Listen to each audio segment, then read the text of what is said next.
My neighbor showed me a recipe for a healing balm made from fir branches. Place the branches in a grinder and blend them thoroughly.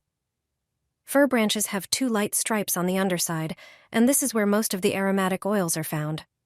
Transfer the ground branches into a jar. Prepare about 4 tablespoons of coconut oil, which moisturizes and nourishes the skin. Melt it in the microwave and pour it over the ground branches. Place everything in a pot and heat it in a double boiler for about 20 minutes so the oil can absorb the properties of the fir.